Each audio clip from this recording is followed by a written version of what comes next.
Estamos numa nova série de sermões, meus irmãos. Acabou, Thiago. Aê. Estamos numa nova série de sermões, uma série que nós vamos falar sobre o manual de Deus, a palavra de Deus. O Everton já foi pegar isso aí? A Mari já pegou também? Olha aí. Então, temos disponíveis ali para você levar para casa um guia de estudo dessa série de sermões. Os 4 sermões que vão ter aqui, você pode pegar, pode levar para sua casa. Vai ter um devocional para cada sermão, mais perguntas. Cara, eu preciso falar disso. Eu achei muito, muito bom isso aqui, tá? Então, assim, ó. Quem pegou, já dá uma olhada aí, ó. Tá escrito aqui, ó. Todos seguem o manual. Esse é o primeiro devocional, certo? Nesse devocional tá escrito o quê? Memorize o... o cara que criou isso aqui é... Depois tem o quê? Leia o manual, né? Demais, né? Aí vira uma página, vai ter assim, aplique o manual. Pô, cara, que isso? E por último, pratique o manual. Então, olha só, gente, para os membros da igreja, para quem são os membros da igreja aqui, você precisa levar isso aqui nos pequenos grupos, tá? Precisa. Para quê? Porque isso aqui vai ser o tema de debate nos pequenos grupos. A gente vai ler o devocional, vai falar das perguntas e tal. Se acabar ali, não tem problema, a gente manda imprimir mais. Isso aí não quer dizer. Leia em casa, medite nisso aqui, faça as perguntas, leia as perguntas. Aqui está basicamente tudo que eu vou pregar nessa série. Tudo. Claro, de forma mais resumida, né? Bem resumidinha. Mas está aqui. Todos os meus 4 sermões estão aqui. Para você ler, para você estudar. Para quem está nos assistindo na internet, você pode conseguir também esse guia de estudo. É fácil, responde a página da Angar, pede lá no direct da Angar, que a gente vai te disponibilizar o link via PDF. Você pode imprimir aí, certo? Então, basicamente, tudo que nós vamos falar nessa série está aqui. Eu tinha feito um espaço para anotações, mas não sei porquê, sempre que eu configurava, né, eu falei com o William, sempre que eu botava em PDF, ele desconfigurava. Então, eu tirei as anotações, mas você pode anotar onde der aí, se quiser usar durante o sermão e ir anotando ali o que eu estou falando, fica à vontade. Então, nova série de sermões.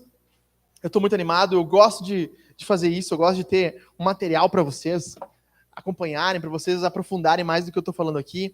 Na série de Tiago, eu estava escrevendo um material, mas ele estava virado num troço gigante, que estava com 60 páginas, e eu estava no 3º sermão ainda. Eu pensei, isso aqui é um comentário ao livro, não é um material de estudo. Mas vai sair esse comentário meu da série de Tiago também, com certeza. E, terminando essa série, nós vamos começar uma outra série chamada Good News versus Fake News. O evangelho contra as falsas notícias, falsas esperanças dos nossos dias. Então, também vai ter um guia de estudo, orem por mim já, orem por isso, porque eu já estou começando a bolar os sermões, começando a pensar já, para a gente estudar sobre isso mais para frente. Então, por enquanto, aplique o manual, certo? Vamos falar um pouco dessa série, nós vamos ver um pouco dessa série. Todos nós seguimos um manual, um guia de regra. O manual ele é muito útil. Vocês sabem o que é o manual, né? É aquilo que vem junto com algum produto, um liquidificador, alguma coisa que você comprou, e tem um manual de instruções para você saber usar aquilo ali. O manual não é só para o conhecimento, mas para a instrução. Isso é o principal.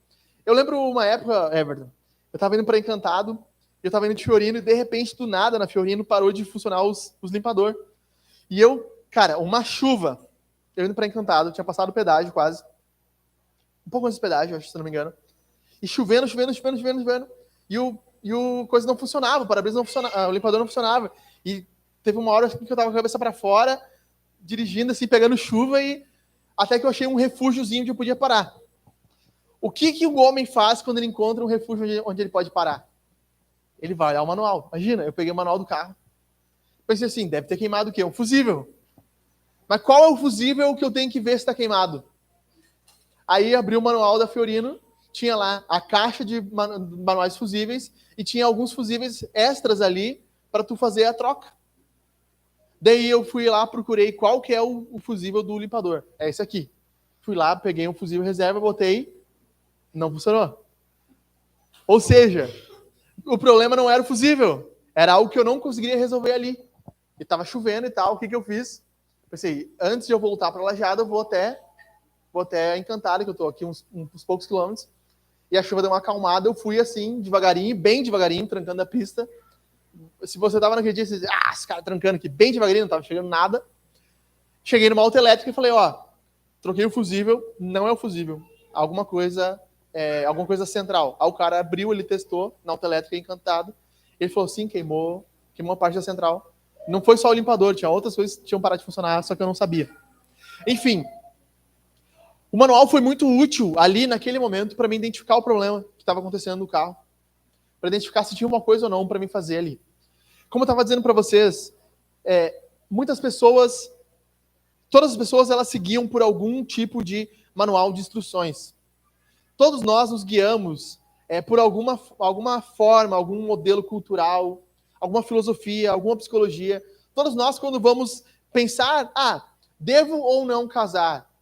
Devo ou não cursar uma faculdade? Devo ou não fazer isso? O que nós pensamos? Geralmente nós vamos ouvir algumas pessoas vão dizer, não casa. Não casa porque casamento é um atraso. Quem está dentro quer sair, quem está fora quer entrar. O que é isso? Isso é um manual, só que cultural. Você vai ter um filho, você diz, não, para que ter filho? Ter filho é loucura, mais uma criança, não, já é demais. Isso é o quê? É um manual. Mas o que a Bíblia, como manual do cristão, manual do crente, diz sobre nós a respeito de casamento, a respeito de família, a respeito de criação de filhos, a respeito, por exemplo, de como nós devemos lidar com relacionamentos abusivos, com pessoas que abusam, nos machucam, ou pessoas que nos violentaram, inclusive talvez sexualmente. Como nós devemos lidar com esse tipo de pessoas? Alguns diriam, você tem que pegar uma arma e matar. O que o manual diria? E sobre propósito de vida, talvez, pensando sobre propósito de vida, qual é o propósito final da tua vida? Pelo que tu vive, para que tu respira? Você vai ouvir um coach, você vai ouvir pessoas, eles vão dizer, não, você tem que buscar o máximo desempenho. Você vive para impactar outras vidas. Isso é uma forma também de manual. Alguém está tentando te mostrar como você deve viver a sua vida. O que a Bíblia tem a dizer para nós nos nossos dias? Como nós devemos viver à luz da Escritura? Esse é o desafio. E esse é o desafio que nós queremos olhar nessa série de sermões. De 4 pequenos sermões, mas que podem se tornar mais sermões. Talvez você vai ouvir essa série e vai dizer, pastor, eu gostaria muito que você falasse sobre esse assunto. Se você pudesse ensinar sobre esse assunto, podemos voltar para um Siga o Manual 2. Podemos continuar falando sobre isso. Mas eu separei 4 temas que eu achei pertinente para falarmos durante essa série. Então, quais são os 4 temas? Está lá na publicação do Instagram. Não está no slide, fica tranquilo. São 4 temas que eu separei. Quais são? Primeiro desses temas, como ter uma casa feliz, um lar feliz, uma família feliz. Primeiro desses temas. Segundo tema, como fazer com que o seu trabalho seja uma bênção. Terceiro tema, como lidar com relacionamentos abusivos. Quarto tema, como encontrar propósito na vida.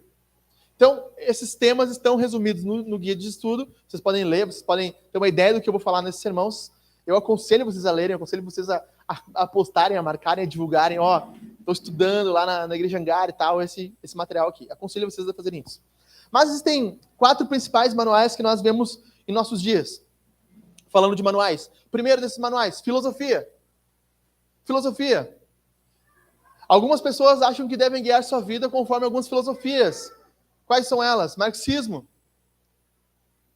O que os nossos jovens aprendem desde crianças até adolescentes na faculdade, onde eles se formam não no curso deles, mas eles se formam em socialismo, em marxismo. O que eles aprendem? A cosmovisão marxista, materialista. Eles baseiam sua vida sobre o que diz o materialismo de Karl Marx. Algumas pessoas guiam sua vida pelo socialismo, guiam sua vida pelo feminismo. Elas aprendem como devem lidar com os homens, como devem lidar com as mulheres, quais são os lugares de fala, como diz a Kéfera, qual é o mansplaining e o maninterrupting que elas devem falar. Baseado no quê? Baseado no feminismo. Algumas pessoas vivem segundo a cultura do machismo, do Red Pill. Você já ouviu falar de Red Pill, né? Não só eu que já ouvi falar sobre isso. O macho alfa, o cara alfa. Ele é o Big Boss. Algumas pessoas vivem e guiam sua vida pelo capitalismo. Seus relacionamentos são marcados por isso. Pelo que as pessoas podem agregar para a minha vida. Quanto eu posso ganhar com um relacionamento, quanto eu posso perder com um relacionamento. Algumas pessoas não vivem pela filosofia, mas vivem pela psicologia. Aí minha esposa já vai olhar assim, né? Calma aí, vai devagar no que tu tá falando. Minha esposa é psicóloga, né? Por isso que ela tá casada comigo. Alguns vão achar que sua vida deve ser guiada pela psicologia, pelo que eles escutam nos consultórios psicológicos, pela teoria freudiana, junguianista, talvez pela teoria comportamental, e guiam sua vida, seu comportamento através do que escutam na psicologia. O quarto grande manual, o primeiro é a filosofia, o segundo é a psicologia, está dentro de uma área de filosofia também, mas o terceiro é a cultura. Cultura são comportamentos e experiências que a sociedade cultiva sociologicamente. Ou seja, comportamentos que nós aprendemos na cultura. Algumas pessoas aprenderam que é normal, culturalmente, você assediar uma mulher na rua. Assobiar quando ela passa. É normal ver de forma desregrada. É normal a igreja ser um chaveiro na sua vida. Isso é uma forma de manual, que infelizmente algumas pessoas vivem. Outras pessoas vivem pelo quarto grande manual, que é o manual da religião. E aqui se enquadra tanto o ateísmo, que é uma não religião, embora seja também uma religião, quanto qualquer outro tipo de religião, o islamismo, por exemplo. O cara que é ateu, ele vive por quais valores? Geralmente nihilistas, existenciais. Ele vive pelo momento. O ateísmo vai cantar o que Lulu Santos fala naquela música. Temos que nos permitir. Temos que viver tudo o que há para viver. Ou como diz o Bon Jovi, it's my life. It's now or never. I am gonna live forever. Eu não vou viver para sempre. Isso é um pensamento materialista. O que é realidade é somente o que você experimenta, o que você vive. Talvez você cresceu dentro de uma religião, do catolicismo, do islamismo, mormonismo, não sei. E você aprendeu como deve se conduzir nesses ambientes conforme as regras daquela religião. O que essas quatro principais formas de manual têm em comum? Todas elas, sem exceção, são falhas. Todas elas, sem exceção, contêm erros. Por quê? Porque elas foram criadas por mim e por você. Por homens. E homens erram. Homens falham. O que é verdade há 100 anos atrás, hoje não é mais. O que era verdade e publicado como ciência no DSM, nos anos 80, que dizia, por exemplo, que homossexualidade era uma doença, hoje não é mais. Mudou-se, a verdade é transformada. Os homens vão se adaptando porque eles são errados, eles são falhos. O que nós precisamos, então, para vivermos a nossa vida nos nossos dias, de uma maneira que nós não acreditemos em coisas falhas? Eu sou o pastor da grande maioria de vocês aqui. Eu quero que vocês vivam uma coisa que não muda, que é imutável, que é perfeita, que vocês podem colocar a fé de vocês, a esperança de vocês, e ter a certeza que isso vai ser correto. O que nós precisamos, então? Nós precisamos de um manual que não tenha erros. Por isso, nós precisamos de um manual perfeito. O que a palavra de Deus diz no Salmo 19? A lei do Senhor é perfeita. Se ela é perfeita, ela contém erros? Não. A lei do Senhor é perfeita e refrigera a alma. O testemunho do Senhor é fiel, fidelidade, verdadeiro. E dá sabedoria aos simples. Os preceitos do Senhor são retos e alegram o coração. O mandamento do Senhor é puro, sem diluição, sem contaminação, ilumina os olhos. A Bíblia está dizendo, está se autoafirmando, e quem vai ler o Wayne Grudem com os homens aqui, teologia sistemática, vai ver que o Wayne Grudem fala sobre isso. Talvez o Alan já chegou nessa parte, não sei. Sobre o argumento autocorroborativo, ou seja, ele se autoalimenta. A palavra de Deus diz que ela é verdade, nós cremos que ela é verdade porque ela é a palavra de Deus, certo? Mas todas as autoridades são assim. Em algum momento, a grande questão é, eu vou confiar no que o homem diz ou no que a palavra de Deus diz? Se eu sou um cristão, se eu sou um crente, eu preciso confiar no que a palavra de Deus diz. E ela diz que ela é perfeita, que ela não contém erros. Isso se chama inerrância. Não tem erro algum. De capa a capa, ela não contém erros nenhum. Todas as afirmações que ela afirma são verdadeiras.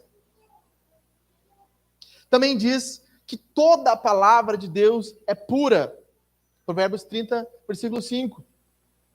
Ela é escudo para os que nele confiam, ou seja, a palavra de Deus, o manual que nós temos nas mãos é puro, sem nenhum tipo de contaminação. Deus usou os interlocutores humanos para escrever algo totalmente puro.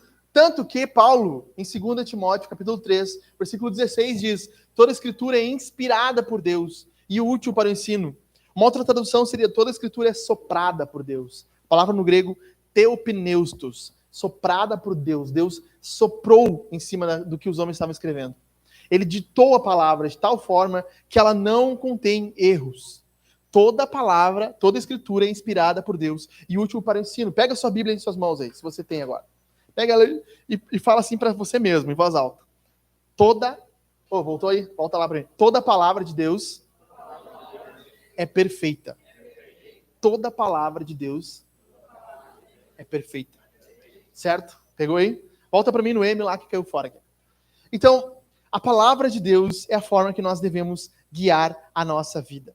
Como nós vamos escolher o trabalho? Como nós vamos escolher o casamento? Como nós vamos viver? O que nós vamos fazer? Tudo isso nós devemos olhar para o manual, para nós não cansarmos a nossa esperança, a nossa vida, vivendo de forma errada. A grande verdade é que nós vivemos errado, quebramos a cara, e depois nós olhamos para Deus e dizemos: Deus, o que está acontecendo? Aí Deus diz: você não ouviu minha voz, você não leu a palavra, você não viveu conforme eu queria que você vivesse. Então, o que nós vamos olhar aqui é para o manual, a escritura, o manual das nossas vidas, que deveria ser o manual das nossas vidas, para aprendermos como Deus quer que nós vivamos. O tema hoje, como eu falei para vocês, é como ter um lar feliz, uma casa feliz, uma família feliz. Então, eu quero falar para vocês sobre esse tema. Primeiro de tudo, Deus é quem cria, Deus é o criador da família. Deus é criador da família, Ele que criou a família. Ele criou lá em Gênesis 1 e 2 como a família deveria se organizar. E por Ele ter criado a família, quem define o que é família não é a sociedade, nem a cultura, nem mesmo a STF, nem a Constituição brasileira. Quem define o que é família é Deus. É Ele quem diz como deve ser a família, o que deve ser feito dentro da família. E quando Deus criou a família, Ele criou de forma perfeita. Ele diz que a criação foi muito boa. Ou seja, tudo que Ele havia criado era bom, era perfeito, era o seu devido lugar. E como Deus criou a família? Deus criou Adão como grande cabeça da criação, Eva como sua auxiliadora, embora as novas versões digam sua aliada, auxiliadora, Eva como auxiliadora, e os filhos debaixo do cuidado do pai e da mãe, em obediência. Deus criou assim, homem, mulher e filhos. O homem é o líder, a mulher é auxiliar, e os filhos em obediência aos seus pais e suas mães. Deus cria, Satanás destrói. Aquilo que nós vemos em Gênesis 1 e 2, criados perfeitamente por Deus, nós vemos subvertido em Gênesis 3. Que Deus havia criado Adão e dado a Adão o mandamento de cuidar da criação. Mas Satanás chega primeiro para quem? Vamos, gente, para Eva. Por que chega para Eva? Porque ele quer subverter como as coisas são. O correto seria chegar para Adão, mas ele chega primeiro para Eva. Ele subverte a criação, ele troca os papéis, ele inverte os papéis, coloca Eva na posição de Adão. O que acontece? Nós já sabemos. Adão e Eva comem o fruto, eles pecam, o Senhor condena eles pelo seu pecado, condena Satanás. Diz para Eva: por causa disso, as dores do parto se prolongarão, se aumentarão muito. O homem agora vai ter que lutar para tirar seu sustento. E a vontade da mulher será para o seu marido, ou seja, haverá uma guerra. O que antes era simples, era a forma criacional. Havia uma harmonia, agora não há mais. Deus cria, Satanás destrói. Jesus recria. Esse é o padrão de Deus. Deus cria, Satanás destrói, Jesus recria. O que nós vemos no Evangelho é Deus vindo até o homem e a mulher e pagando o preço do pecado que eles deveriam pagar. Se aproximando do homem e da mulher, pagando o preço do pecado, morrendo pelo pecado deles, e reconstruindo a ordem e o caos que havia sido perdido. A ordem e a estrutura que havia sido perdido por causa do caos do pecado. E aí chegamos no texto onde eu quero que você abra sua Bíblia em Efésios capítulo 5. Ele vai estar na tela também, mas abra sua Bíblia no livro de Efésios capítulo 5.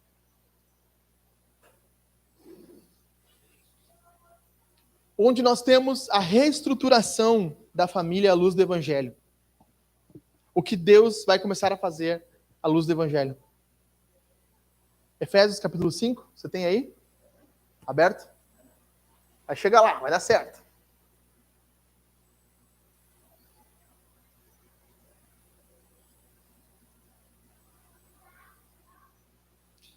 Efésios capítulo 5. Você pode deixar aberto no versículo 18. Obrigado, cara.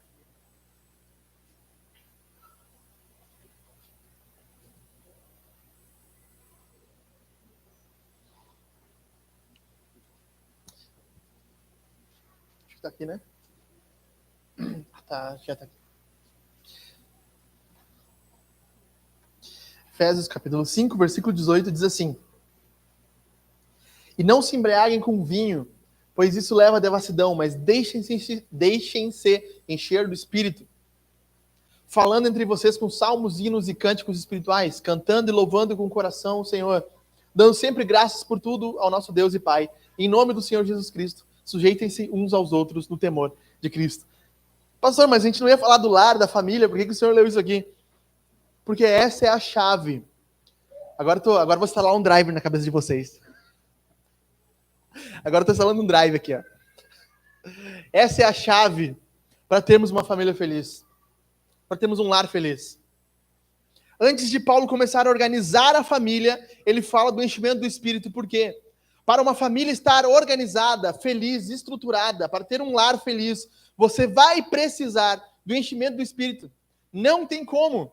É impossível você ter uma família feliz, você ser uma esposa melhor, uma mulher melhor, um homem melhor. Eu vou falar com os homens na sexta, especificamente sobre isso, como ser um homem cheio do Espírito Santo. Sexta-feira que vem, iniciativa 180. Vou explicar mais detalhadamente para os homens isso aqui também.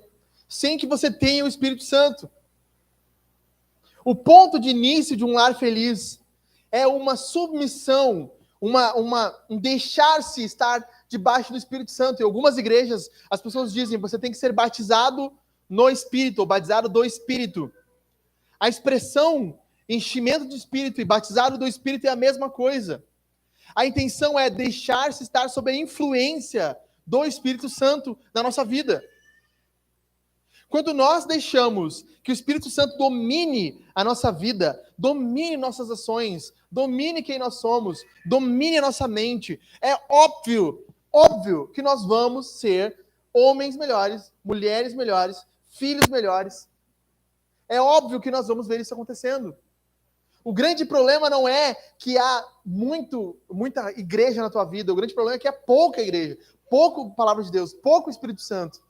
E aí nós não conseguimos ser quem nós deveríamos ser, porque nós estamos controlados, autocontrolados. Não controlados pelo alto. Eu falei para Jaque sobre autonomia. O que significa autonomia? A palavra auto, a si próprio. Nomos no grego, lei. O que é autonomia? Eu mesmo defino quem eu sou. Eu mesmo tenho a minha lei. O que é autonomia? É quando a lei de Deus vem sobre nós. Quando a lei vem do alto. Quando o Espírito Santo domina a nossa mente. Nós não somos mais autônomos. Mas nós estamos sujeitos à vontade e ao desejo do Espírito para nós. E por isso que Paulo sabe, o apóstolo Paulo, quando escreveu Efésios, sabe que nós vamos precisar estar cheios do Espírito Santo. Por que é tão difícil ser um bom marido, homens? Por que é tão difícil amar a esposa, falar amavelmente, servir sacrificialmente, estar disposto sempre em favor da sua esposa? Por que é tão difícil? Por que é tão difícil, mulheres, falando de família, ser submissa ao marido, ser auxiliar do homem? Por que é tão difícil? Filhos, por que é tão difícil que os nossos filhos obedeçam? Parece que nós temos que falar 10 vezes, 15 vezes para que eles obedeçam. O ponto de virada é o Espírito Santo. A chave que eu e você precisamos é o Espírito Santo. Sabe, se você vai guardar uma coisa na sua cabeça do que eu estou falando aqui, eu preciso ser dominado pelo Espírito. Eu preciso ser cheio do Espírito Santo. Eu preciso ser completo pelo Espírito Santo. Então, como nós nos enchemos do Espírito? 5 formas de se encher do Espírito. Primeiro, reconhecimento de insuficiência. Paulo fala isso, não vos embriagueis com vinho. Por quê? Porque Éfeso era uma cidade onde o deus Baco, o deus Dionísio, era cultuado, as pessoas bebiam demais. E o enchimento do vinho tornava elas descontroladas de si mesmo. Elas eram tomadas pelo vinho, alguns diziam que eles eram tomados pela entidade do deus Baco e ficavam fora de si. A primeira coisa que Paulo quer dizer para eles vocês não podem viver da forma que vocês viviam antes. Vocês precisam abandonar as formas de enchimento que vocês comumente têm. Sabe onde nós buscamos, a fonte que nós buscamos de enchimento de sabedoria, de conhecimento? É na blogueira, é no encontro, é nos livros de autoajuda, é na cultura, na filosofia. Nós precisamos abandonar esse tipo de coisa, porque essas coisas não nos encherão de verdade. Paulo diz a devassidão, a nulidade, são experiências que findam, mas o enchimento do Espírito Santo não acaba. Então, em primeiro lugar, nós precisamos reconhecer que todos os modos de enchimento são nulos, são falhos. Você precisa entender isso. Talvez você está correndo atrás da nova forma de restaurar a sua vida financeira. E o que você precisa, talvez, é de organização. Mas você precisa mais do que organização financeira. Você precisa do Espírito Santo.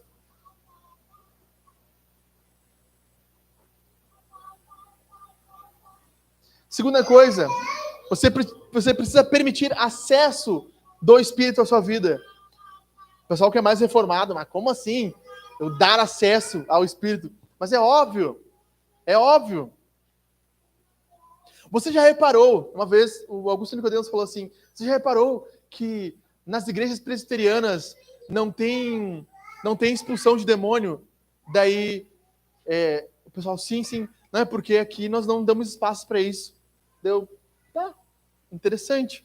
Mas por que tem tanta manifestação de demônios em igrejas bem pentecostais?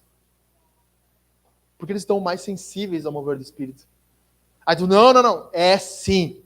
Porque qual é o apelido dos presbiterianos? Sorveterianos. O que significa isso? Que eles são frios. Eu sei que é piada, mas eles não são abertos às manifestações do Espírito. O Francis Chan, o autor americano, escreve o seguinte: o Espírito Santo se manifesta mais onde ele é mais desejado. Onde há mais intensidade, onde é mais falado, onde ele é mais desejado, onde ele é mais chamado, clamado, onde as pessoas mais querem, mais o Espírito Santo se manifesta. Eu faço uma aposta com você. Ore com intensidade. E assim, Senhor, eu quero sentir a presença do Teu Espírito, e ore, busque isso.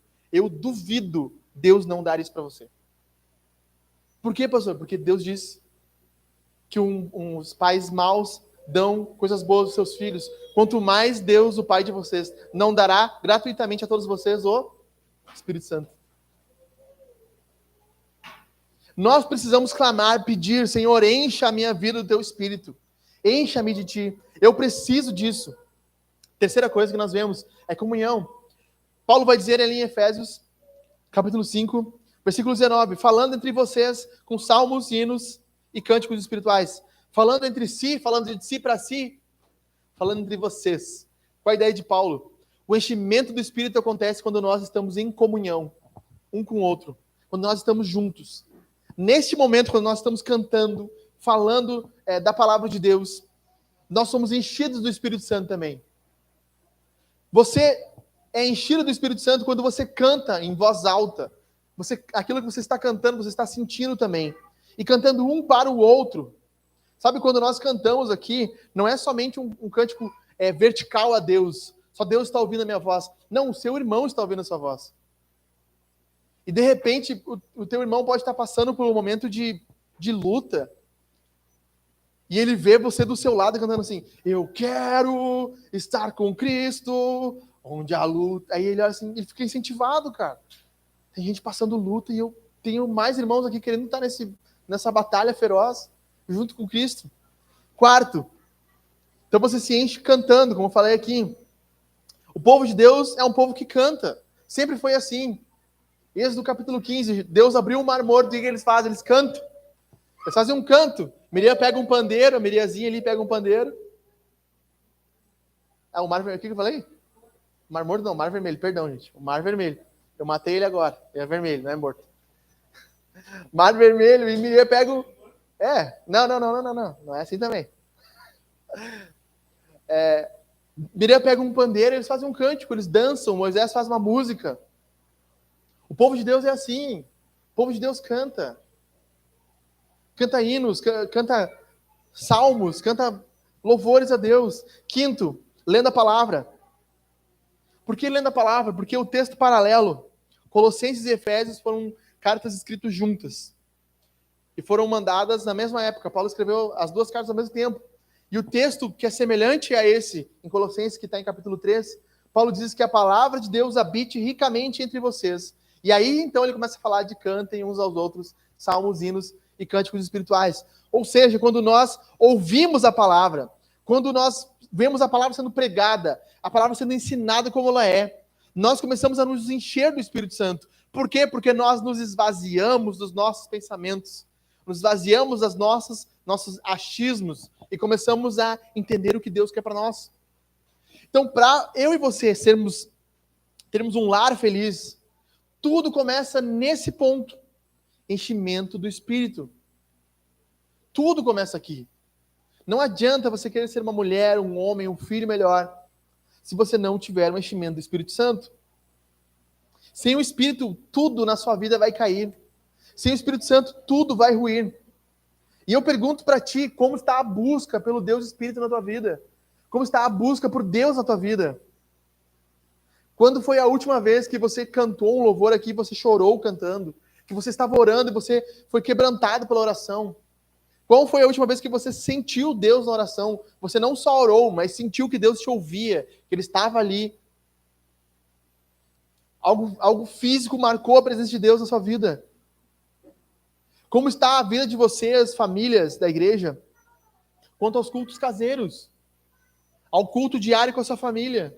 Lendo a palavra, ouvindo a palavra, orando a palavra, cantando juntos. Como está isso? Como está esses pontos? Como está entre os homens aqui? Nós queremos ler essa temática. Como está? Qual é o desejo de começar? Qual é o ponto de começar? Você entende que a teologia sistemática do Gruden vai te dar mais embasamento teológico, vai te mergulhar na palavra, vai te encher mais do Espírito Santo. Sabe, mulheres aqui, que têm as suas ocupações, que têm os seus filhos, que têm o seu trabalho, que trabalham. Vocês têm separado um momento do seu dia para oração, para leitura. As mães, só quando eu vou no banheiro. É o único momento que eu consigo. Mas você precisa, mulher, separar um tempo com o Senhor. Sabe essa coisinha boba, assim, de 15 minutos, de 20 minutos, você parar, assim, acordar antes de todo mundo, ler a Escritura, ter um tempo de oração, cantar um louvor. Nós precisamos do enchimento do Espírito se nós queremos ter famílias felizes. Então, como ser uma mulher cheia do Espírito Santo? Agora vai pegar fogo. Continua o capítulo 5 de Efésios, vai no versículo 22, versículo sequente desse. Esposas, cada uma de vocês se sujeita ao seu próprio marido, como ao Senhor. Porque o marido é o cabeça da esposa, como também Cristo é o cabeça da igreja, sendo ele próprio o salvador do corpo. Quem teve a ideia de deixar aberto aqui foi muito bom, porque tá vendo um ventinho aqui. Tá mais fresco para vocês também, não? Muito bom. Sendo ele próprio o salvador do corpo. Como, porém, a igreja está sujeita a Cristo, assim também a esposa se sujeite em tudo ao seu próprio marido. Como, então, como ser uma mulher cheia do Espírito Santo, uma esposa cheia do Espírito Santo. Perceba que Deus, ele é como um técnico. O Espírito Santo é como um técnico, ele está organizando o time. Para quem já viu futebol, quem já jogou futebol, imagina que o goleiro agora resolve simplesmente do nada sair do gol e ser atacante. O meio-campo decide que ele vai jogar no ataque. O ataque decide que ele vai jogar na zaga. Sabe, vira uma bagunça o time. Parece o time do Grêmio, todo errado. O que acontece? Derrota. Derrota. O que acontece na nossa casa se cada um resolver fazer o papel que quiser, o papel que ele der na cabeça? Ó, eu como mulher vou fazer o papel... agora eu me identifiquei como mulher, né? Eu agora, mulher, vou fazer o papel que eu quiser. Vou viver da forma que eu quero. O homem, não, eu quero fazer o que eu quero. O que vai acontecer dentro do nosso lar? Vai virar uma bagunça. Vai virar uma derrota. Vai virar exatamente o que Satanás quer que o nosso lar vire. Por isso o Espírito Santo ele é como um técnico aqui de um time, onde ele organiza cada função dentro do lar, para que o lar seja bom e coopere. E a palavra-chave é função aqui. Homem e mulher foram criados de forma igual, têm a mesma glória, a mesma honra, não há nada diferente. A mulher não é inferior, o homem não é superior, nada disso. Mas Deus criou o homem e mulher com funções diferentes. Isso se chama complementarismo. Depois a Sami vai sair assim, ó.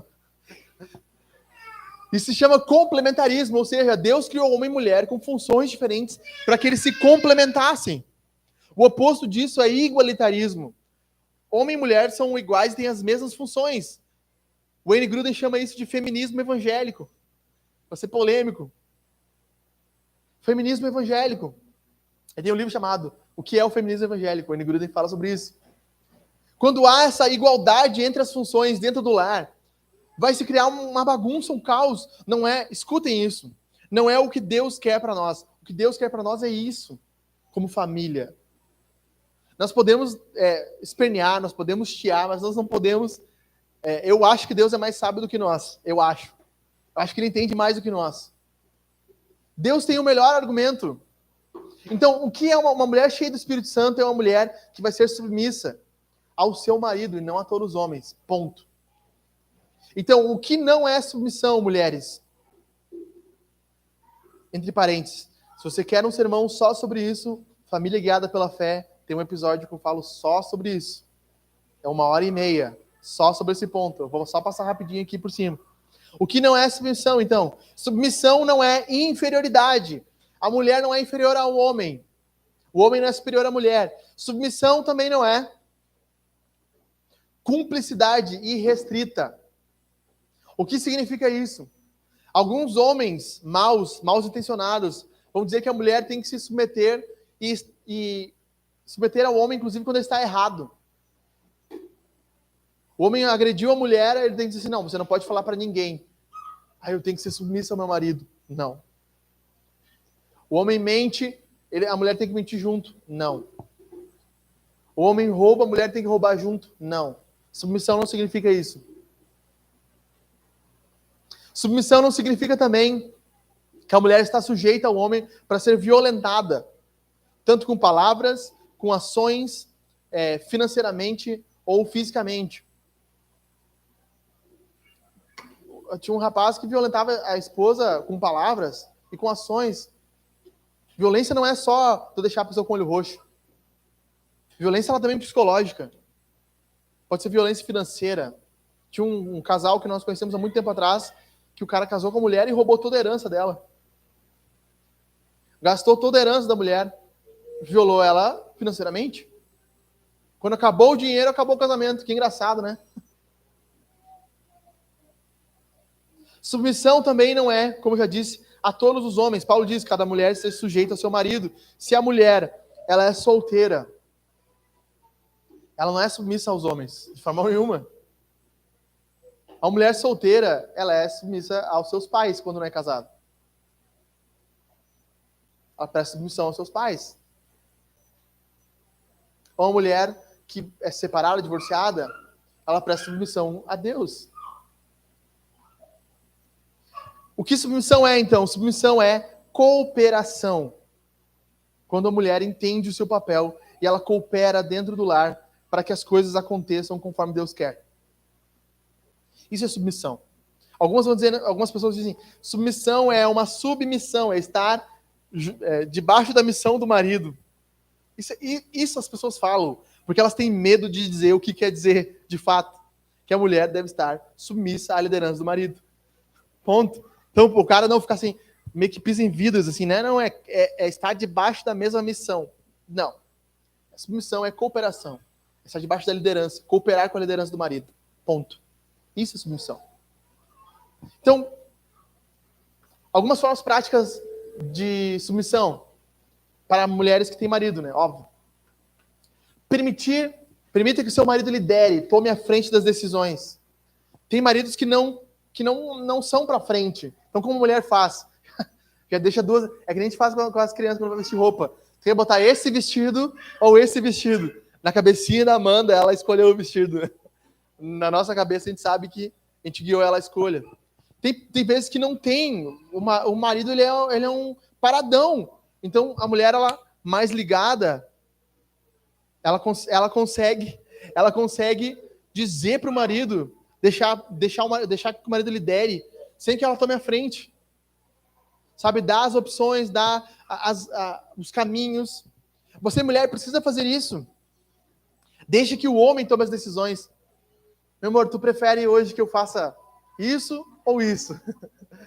É. Vamos a tal lugar ou vamos a tal lugar? Sei que na cabeça da mulher isso parece assim. Mas na cabeça do homem ele fica assim, eu escolhi. É que nem a Amandinha fez assim, eu escolhi minha roupa. Sabe, deixe que o seu marido tome a decisão, facilite as coisas para a liderança dele. Sabe, você quer que o seu marido lidere o culto caseiro na sua casa. E várias vezes você fala, facilita. Ele chega do trabalho, já deixa o chimarrão pronto, com as Bíblias na mesa. Meu bem, já deixei aqui para você. Olha como essa é indutiva, assim, né? Já deixei aqui para ti fazer o culto com a família. O cara já deixou tudo pronto, mascado, é só assumir. É só bater o pênalti, né, William? Tá ali, tá na marca do gol. Mulheres, tem como fazer isso. Segundo, respeite seu marido. Respeite ele em público. Isso é sério, mulheres. Não falem do ronco do seu marido. Não falem das flatulências do seu marido na frente dos outros. Não fiquem desmoralizando o marido de vocês na frente de outros, em conversas públicas. Isso é desrespeito. Isso é desrespeito. Muitas mulheres não entendem isso, mas tem um livro chamado Amor e Respeito. É um livro fantástico que fala sobre a dinâmica do lar também. O que as mulheres mais querem é ser amadas, eu vou falar sobre isso. E o que os homens mais querem é ser respeitados. Toda vez que uma mulher desrespeita um homem público, ele se sente mal. Você acha que teu marido pode até rir do ronco, mas tu acha que ele fica feliz ou triste? Você não pode fazer isso. Você não deve fazer isso como mulher. Gente, pastor é assim, tem que tocar nesses assuntos. Terceira coisa, corrija os seus pecados. Corrija os seus pecados. Claro que não publicamente, embora às vezes precise ser público. Vou dar o caso. Mas chega para o seu marido, se ele está errado, você tem que ser a doce voz do Espírito e dizer assim, meu bem, isso que você fez é errado. Você está pecando. A palavra auxiliadora é a mesma palavra usada para o Espírito Santo. Paráclitos é a mesma palavra. Quando Deus criou uma mulher auxiliadora, ela criou uma mulher paráclitos para o homem. O Espírito Santo é nosso auxiliador também. Ele nos guia, nos leva, nos mostra os nossos pecados. A mulher tem esse papel de ser a voz do Espírito na casa. E eu já falei para os caras aqui e falo para vocês, nem Jesus que era Deus, agora os teólogos da internet vão pirar, né? Nem Jesus que era Deus percebeu que estava faltando vinho na festa, no casamento. Vocês já repararam nisso? A mãe dele que fala, acabou o vinho. A mulher é mais ligada para as coisas. Jesus está lá tomando vinho, está curtindo com os discípulos, dançando, ganhando The Chosen lá. Ele não viu que acabou o vinho. E a mulher vem ali e fala assim, a mãe dele, acabou o vinho. Os homens e mulheres são assim. Depois podia transformar água em vinho, né? Mas os homens assim, cadê minha chave, meu amor? Cadê minha chave? Tá aqui a chave. Eu não acho a chave. Sabe? Os homens não percebem. Às vezes a gente chega em casa...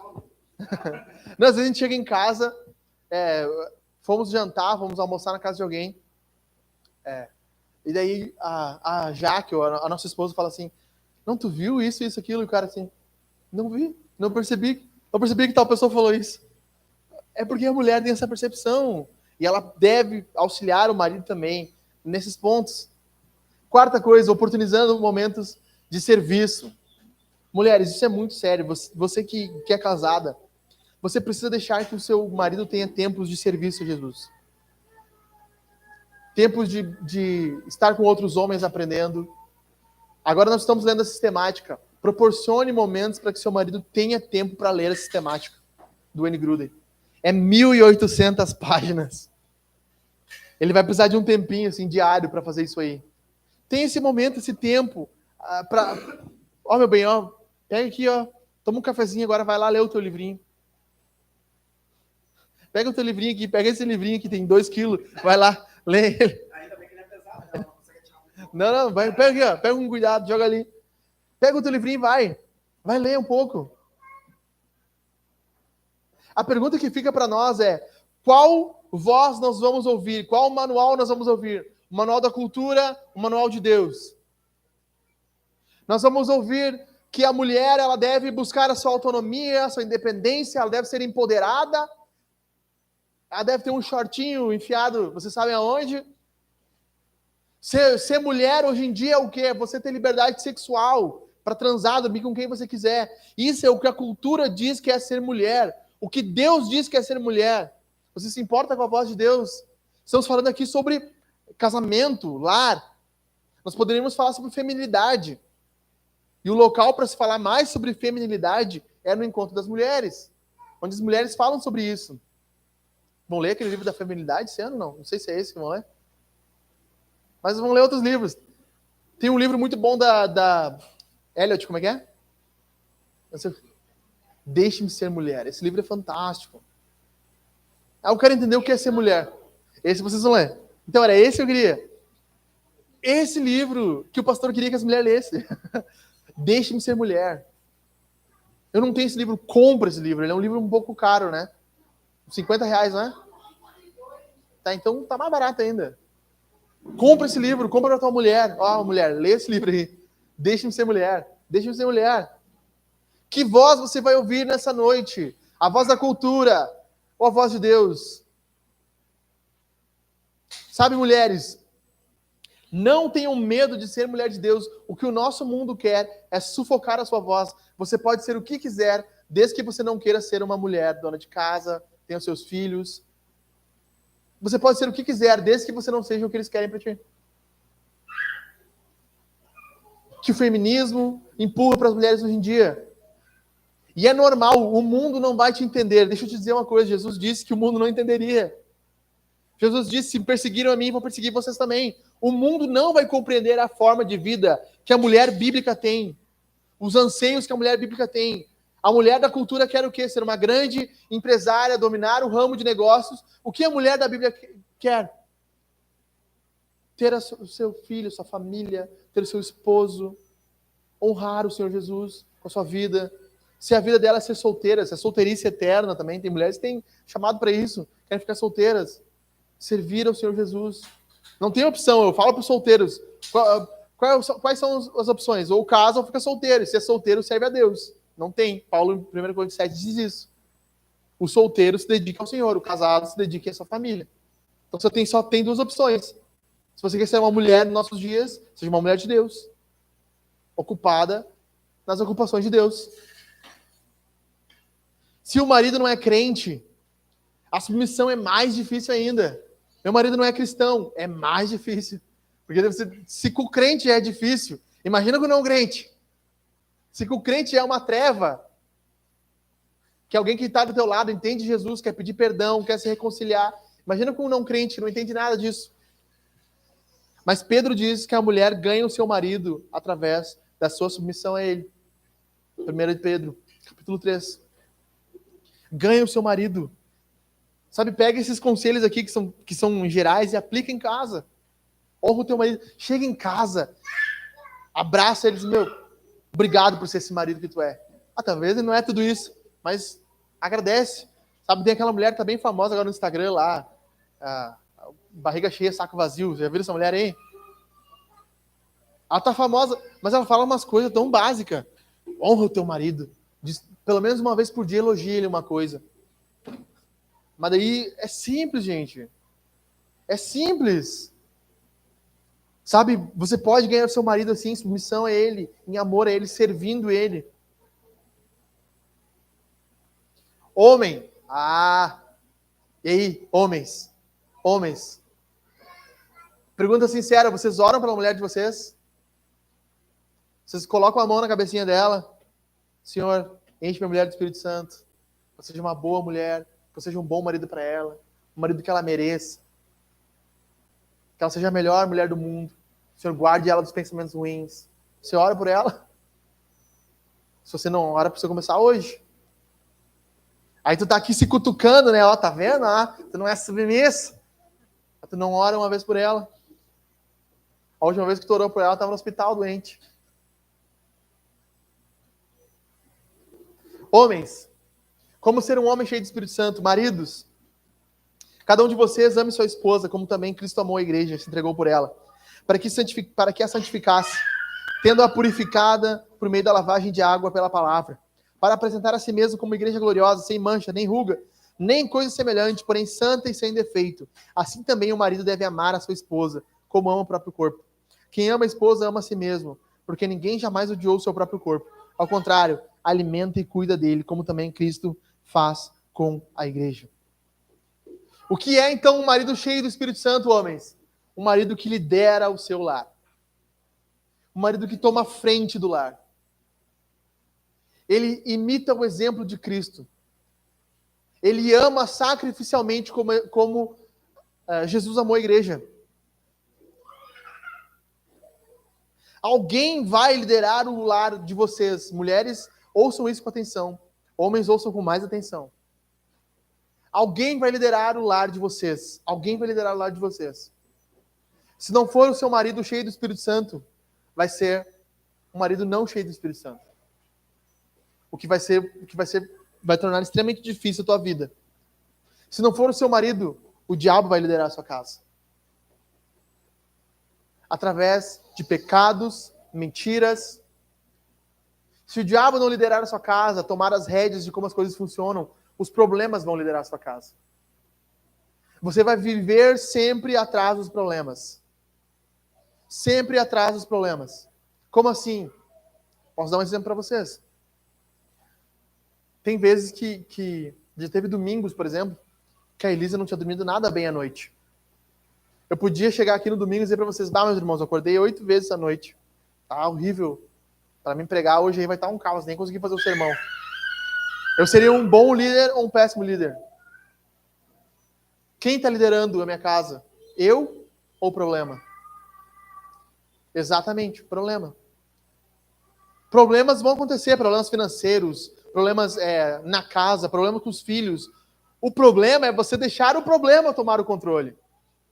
Você deixar que aquela situação ruim, a desobediência de um filho, o sono, as férias, a rotina, lidere teu lar. Já teve uma família que vinha aqui na igreja, que eles queriam ser membros, mas eles não conseguiam participar dos pequenos grupos, porque era justamente no horário do sono do bebê. Aí eu faço o que com ele? Eu digo, cara, lidera a tua casa. Se esse é o problema, ajusta a rotina do teu filho. Não é a rotina que guia como vocês vivem. Não é a rotina que guia como vocês devem viver. É você que guia o ritmo da sua casa. Alguém vai liderar. O que não é liderança masculina? Superioridade. O homem não é superior à mulher. Assim, a mulher não é inferior ao homem. Não é imposição violenta. Não é com grito. Liderança que é com grito não é liderança, gente. Sabe, a liderança é principalmente reconhecimento. Não é com suprimento da voz feminina. Você não escuta. Nós estávamos olhando hoje um filme de tarde, né? Como é que é o nome daquele filme? Das irmãs, né? A Venus Williams e a Serena Williams. Eu esqueci o nome do filme. Tem uma hora que a mulher, eles são cristãos, né? A mulher fala assim, eu obedeço ao meu Deus e sou submissa a você, mas eu não posso mais deixar que você continue fazendo assim, desse jeito. Daí ela corrige o pecado dele. Ele estava fazendo ali. Basicamente, o homem não vai suprimir a voz da mulher e dizer assim, fica quieta aqui, ó, tu não manda nada, quem manda aqui sou eu. Isso não é liderança. Isso é autoritarismo. O que é a liderança masculina, então? Liderança amorosa, semelhante a de Jesus. Jesus, antes de pedir algo, ele fez algo. Antes de exigir algo, ele deu algo. Antes de nos chamar simplesmente para dizer, você precisa crer, ele morreu por nós na cruz. O homem deve ser assim. Por isso que tem 3 P's para o homem no texto aqui de Efésios. O primeiro desses textos, o marido, ele é o provedor da casa. O homem deve ser a fonte de amor, a fonte de carinho, a fonte de cuidado do lar. A referência de amor. Gente, isso aqui Freud explica. Mulheres que se deixam ser usadas por todo e qualquer tipo de homem são quais? Mulheres que não tiveram amor paterno quando criança. Tem coisas que são convergentes, né? A palavra de Deus com o estudo científico. O que nós vemos é que parece que a mulher continua tentando encontrar um amor que ela nunca teve paternal em casa. Em relacionamentos trastes, lixos. Quanto mais é droguinha, mais ela quer. Eu nunca vi isso aí. Porque ela é tão carente, que ela se entrega a qualquer um. E isso, homens, é culpa nossa. O autor americano chamado Douglas Wilson escreve no livro dele, ele está polêmico nos nossos dias, não sei se é bom citar ele, mas tudo bem. Ele escreve no livro dele que alguns sinais de que as nossas filhas, nossos filhos, eles têm carência de amor é a fácil afetação, ou dar afeto fácil a estranhos. Tu vê uma criança que facilmente ela vai no colo de uma pessoa que ela nunca viu. Às vezes a gente fica assim, ela é dada. Muitas vezes é um sinal de que essa criança não tem carinho e afeto em casa. Homens precisam ser o provedor do lar. Você precisa ser o provedor, amor, de amor no lar. Se falta amor, o problema é teu. Se falta carinho, o problema é o do homem. Se falta uma rosa, uma flor, o problema é do homem. Ele é o provedor espiritual também do lar. Ele é quem provê ensino, teologia. Portanto, você deve, homem, investir em bons livros, uma boa Bíblia de estudo. Ler a Bíblia diariamente. Você também é o provedor financeiro do lar. Você tem que prover financeiramente para o seu lar. Dar um jeito de prover financeiramente para o seu lar. A mulher pode, se ela quiser trabalhar fora, claro que pode, mas tem que ser uma opção, não uma obrigação. Em alguns casos é uma obrigação.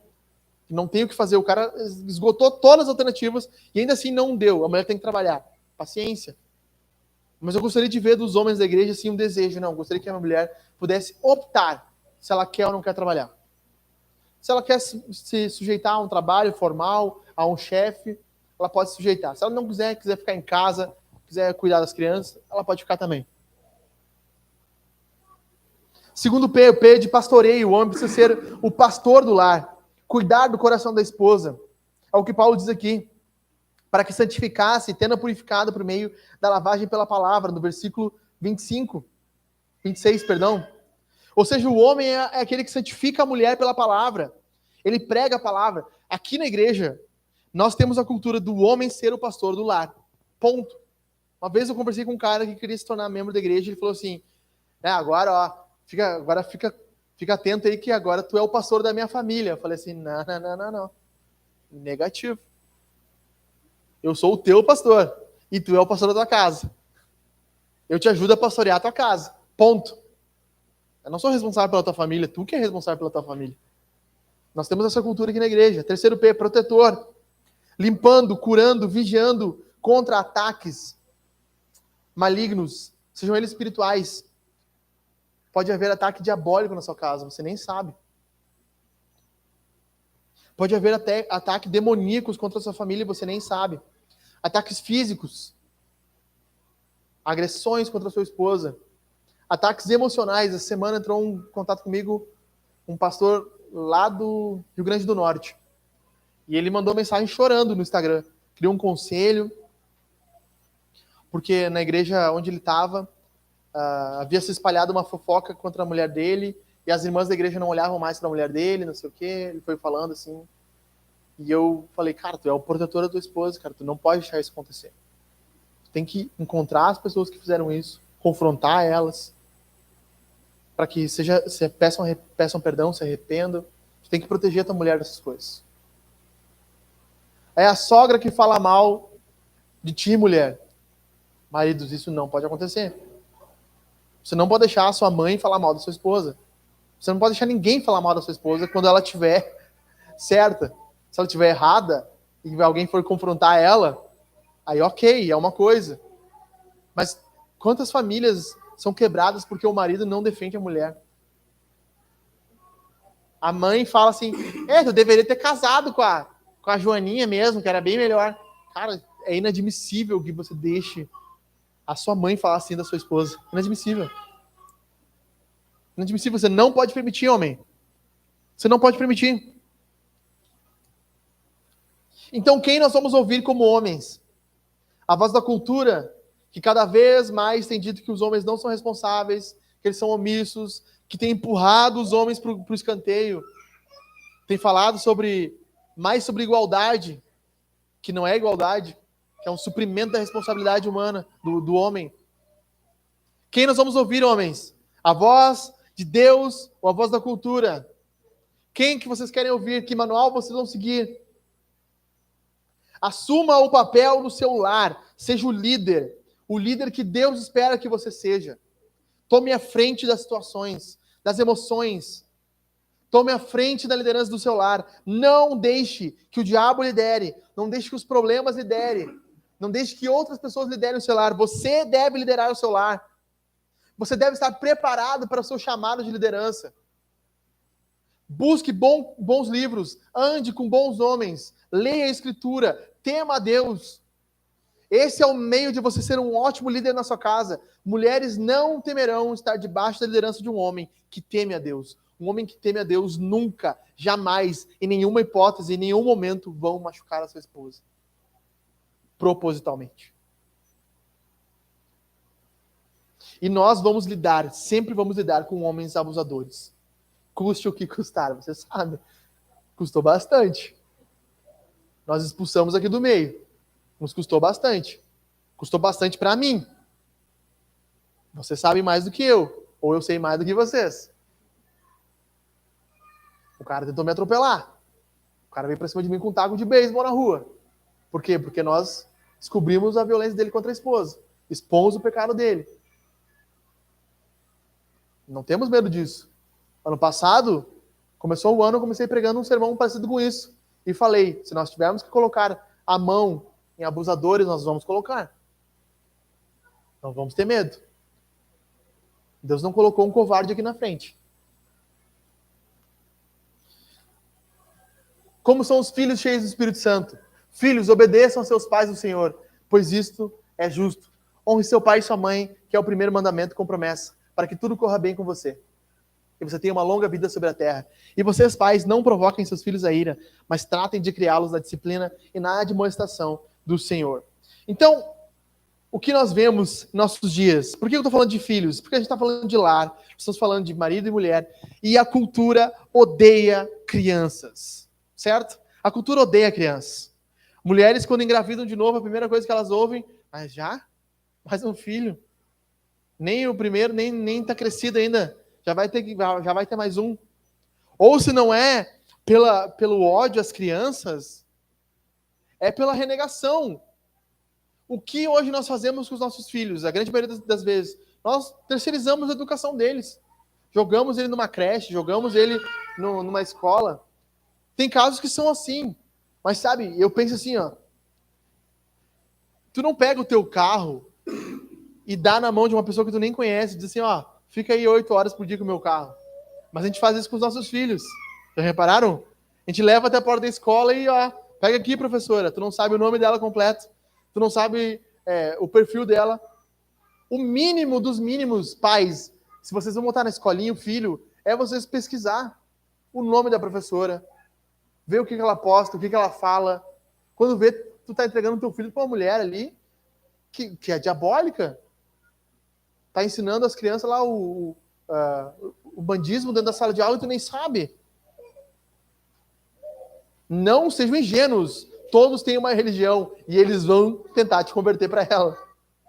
Ponto. Então, os filhos são uma bênção. É isso que a Bíblia diz para nós. Os filhos são bênção. Os filhos são alvos de Satanás. Deus quer destruir os nossos filhos. Perceba que é o mesmo modo sempre. O que acontece quando vai aparecer Moisés, o salvador do Egito? Matam-se as crianças. Matam-se as crianças. O que acontece quando Jesus nasce? Matam-se as crianças. O que nós vemos na nossa cultura? Morte às crianças. Sejam elas de forma filosófica ou sejam elas literais, através de aborto. Há um sistema diabólico que incentiva o aborto das mulheres. Incentiva o assassinato de crianças, porque essa é a palavra. Aborto é assassinato. Incentiva o assassinato de crianças. Há um incentivo, não se enganem. E Deus tem um plano para os nossos filhos. Por isso que Deus botou aqui, na Escritura, como nós devemos criar os nossos filhos. Então, o que é obediência? Perdão, o que não é obediência? Obediência não é ter que repetir várias vezes uma coisa para que seja entendido. Isso não é obediência.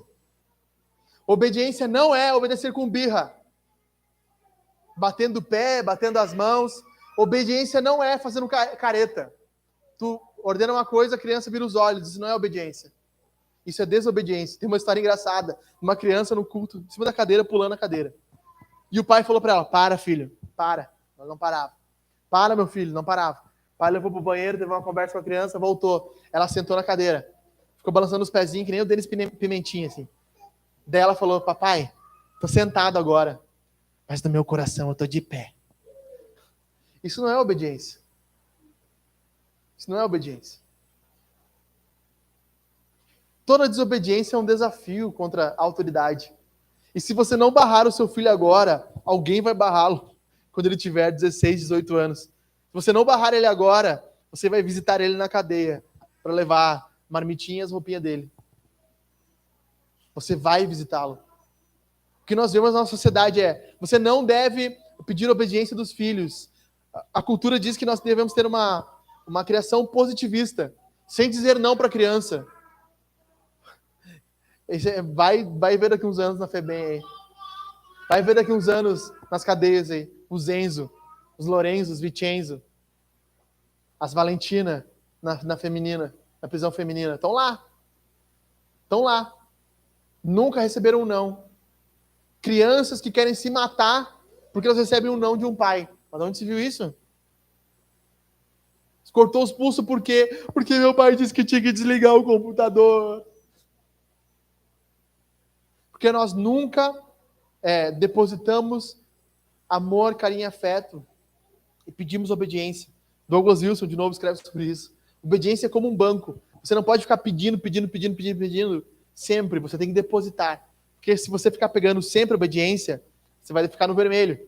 Então, o que você faz? Você é um ótimo pai, você dá amor, você dá carinho, você é uma ótima mãe, você cuida, você zela pela criança. Então, quando você pede obediência, você está coletando aquilo. Meu filho, eu sou uma ótima mãe para ti, um ótimo pai para ti. Você precisa obedecer o papai e a mamãe. O que é obediência, então? Obediência é ouvir, atender a voz de comando imediatamente, com a disposição alegre. Quem não tem filho pensa assim, não, mas você não precisava ouvir. Um dia você vai querer ouvir isso. Um dia, quando você tiver filho, você vai lembrar desse sermão. Nós precisamos que os nossos filhos ouçam a nossa voz imediatamente. E quando não escuta, eu sei que parece meio bobinho, né? Ah, não, ele não ouviu. Ah, ele tá fazendo caretinha. Ah, ele tá fazendo jeitinho, tá fazendo cara de brabinho. Isso não é bonito, gente. Isso é diabólico, isso é rebeldia. Imagina o policial vai e te para na rua e diz assim, parado, mão pra cima, e tu olha assim, sai correndo. O que vai acontecer contigo? O que vai acontecer? Isso é bonito? Óbvio que não é bonito. É uma autoridade dando uma ordem de comando. Por que a gente acha bonito nas crianças? Elas têm aquela cara fofinha, né? Elas têm uma cara fofinha, corre aquelas fraldinhas cheias de xixi e cocô assim. Não dá, gente. Não dá. Nós não podemos permitir isso. Isso é um treinamento. Por isso que Paulo vai dizer aqui, que há 3 razões para os nossos filhos terem obediência. Primeiro, por que nossos filhos devem nos obedecer? Primeiro de tudo, porque é um mandamento. Deus mandou, filhos, obedeçam. Não interessa. O argumento supremo é Deus mandou. Tu tem que me obedecer porque Deus mandou. É uma ordem de Deus para ti. Deus mandou que os filhos obedecessem aos pais. E quando nós não cobramos obediência, nós vamos contra Deus. É sério isso, pai. Você precisa cobrar a obediência dos filhos. Segunda coisa, porque tem uma promessa. Deus prometeu. Qual é a promessa? Honre teu pai e tua mãe, que é o primeiro mandamento, com promessa. Vou explicar isso aí semana que vem, no módulo dos 10 mandamentos. O que é a ideia da promessa? É que Deus promete, segundo os 10 mandamentos, para que se prolongue os teus dias sobre a terra. Qual é a ideia, meus irmãos? Filhos obedientes vivem mais. Ponto. Por quê? Porque óbvio que sim. Porque um filho obediente não atravessa a rua correndo e é atropelado por um carro. Eu tenho certeza disso. Um filho obediente não pula de uma janela do 3º andar. Um filho obediente não vai usar drogas com péssimas amizades quando você disser para se afastar dos amigos. Um filho obediente não vai mexer com traficantes, não vai mexer com roubo. Por isso que a vida dele se prolonga. É óbvio. Há uma promessa para os nossos filhos quando eles obedecem, ter uma vida mais longa. Terceiro, porque a vida se prolonga. Você botei a mesma coisa aqui. A responsabilidade dos pais, então, na obediência. Os pais têm uma responsabilidade na obediência. Vocês que são pais aqui. Não provocar o filho à ira. Não fazer o filho pecar. Não levar o filho à raiva, à ira. Sabe, fica ali cutucando, até que a criança fica irritada. O pai não deve fazer isso. E outra coisa, ele diz aqui, ó. E vocês, pais, não provoquem os seus, certo? Quem cuida do próprio filho, então? Os pais. O filho do outro é o filho do outro. Quem cuida dele é ele. Sabe, às vezes o cara diz assim, ó, filho, agora tu vem e senta aqui. Tu não vai mais comer doce. Daí vem o cara lá, não, come mais um sorvetinho aqui. Mas se o pai diz que ele não vai mais comer doce, tu não é teu filho. Se ele deu uma ordem, se ele disse, ó, meu filho, tu vai fazer isso, tu não tem autoridade para quebrar a autoridade do pai, da mãe. Se eles definiram que vai ser assim, você tem que deixar que o filho é dele. Ele define a forma de criação. Pô, isso aqui tira um monte de estresse. Os avós que gostam de paparicar os filhos, é assim. A gente quer que os filhos sejam paparicados. Mas o pai e a mãe é que são pais. O filho é deles. Se eles definiram como vai ser a coisa, deixa que eles definem. Escondido, tu dá um sorvetinho depois. Uma balinha. Mas não agora. Se ele deu a ordem ali, deu a ordem. Obedeça. A minha esposa riu assim, falou, não acredito que ele diz isso. Tudo bem. Para terminar aqui, meus irmãos, estou terminando, para finalizar com vocês. Não levem os filhos à ira, mas tratem de criá-los na disciplina e na admoestação do Senhor. O que é disciplina? Disciplina é treinamento. De novo, série Família Ligada pela Fé. Eu tenho um sermão só sobre a disciplina e um sermão só sobre a admoestação. 2 sermões, tá? Um sermão sobre a disciplina e um sobre a admoestação. Não vou falar aqui para vocês. Ouçam lá. Basicamente, disciplina é treinamento, treinar, exigir, treinar, continuar treinando o filho para obedecer. Obedecer não é algo natural, você precisa ser treinado para isso. Como é que você treina? Repetição. Eu fiz, apesar de não parecer, eu fiz teste no Inter quando era criança. Fiz teste no Colorado.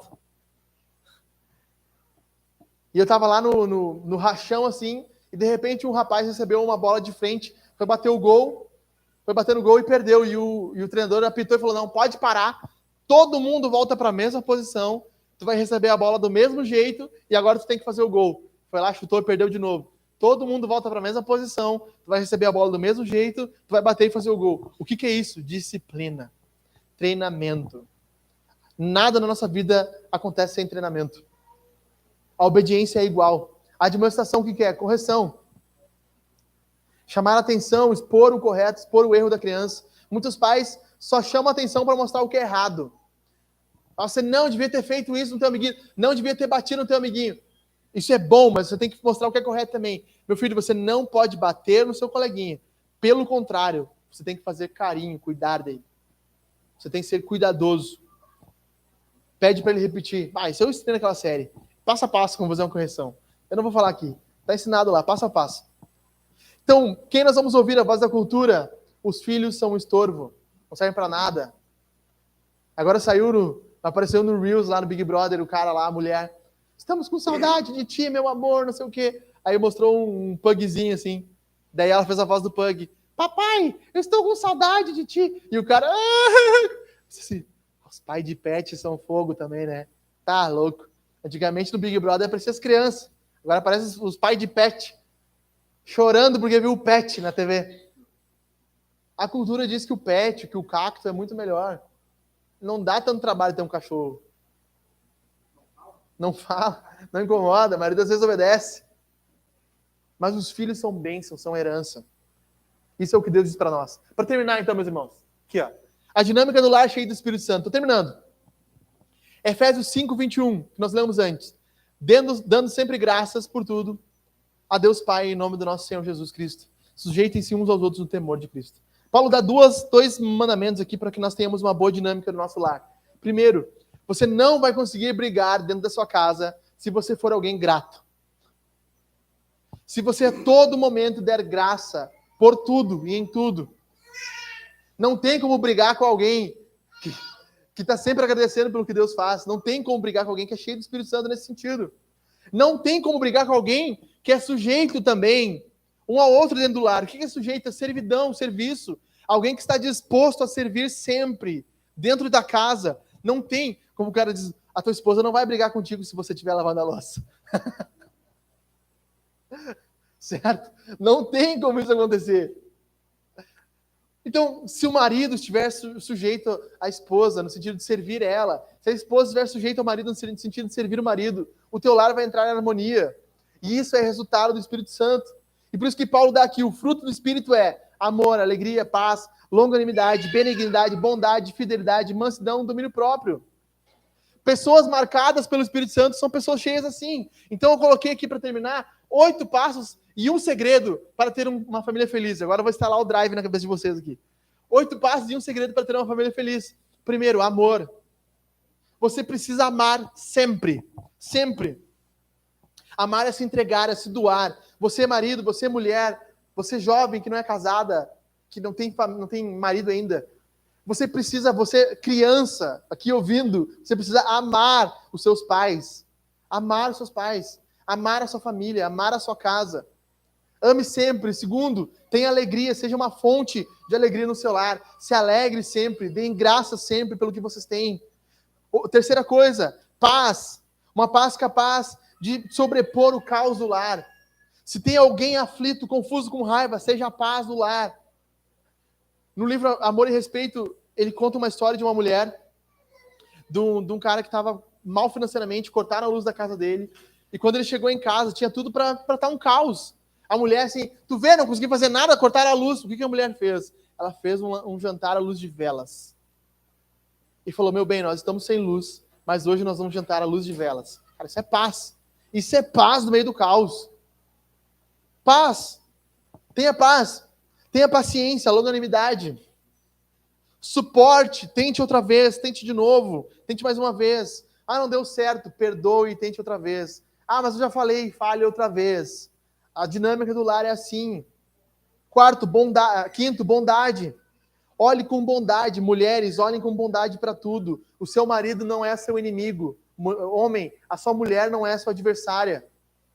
Tenha sempre um olhar de bondade. Ninguém está falando algo para te machucar. Vocês não são inimigos. O seu pai não é seu inimigo. Sexto, fidelidade. Ser um amigo fiel. Estar sempre ao lado. Em todos os momentos. Abraçar o seu marido e sua esposa e dizer, eu estou aqui do seu lado. Não importa o que acontecer. Eu estou aqui, nunca vou te abandonar. Sétimo, mansidão. Agir com humildade. Ou melhor, escolher a fraqueza. Escolher tornar-se vulnerável. Escolher ser o mais fraco. Escolher pedir perdão primeiro. Caramba! Escolher dizer sim, meu amor, me perdoa. Meu pai, me perdoa. Dá o primeiro passo. O passo da fraqueza. Isso é mansidão. Oitavo, domínio próprio. Controlar a ira, a raiva, sentimentos ruins, pensamentos ruins. Isso é feito por meio do Espírito Santo. E o segredo final, para que você e eu tenhamos uma família feliz, nós precisamos de Jesus. Fique de pé, nós estamos encerrando. Eu e você precisamos de Jesus. Precisamos de Jesus. Você pode chamar as crianças lá. Nós precisamos de Jesus. Jesus é o plano mestre. Jesus é quem conserta lares. Jesus é quem pode consertar a minha e a sua vida. É Ele que tem consertado as nossas casas. É Ele que tem consertado a nossa história. Eu tenho 10 anos de casado. Escute isso aqui. Eu tenho 10 anos de casado. E meu casamento não teria durado 10 dias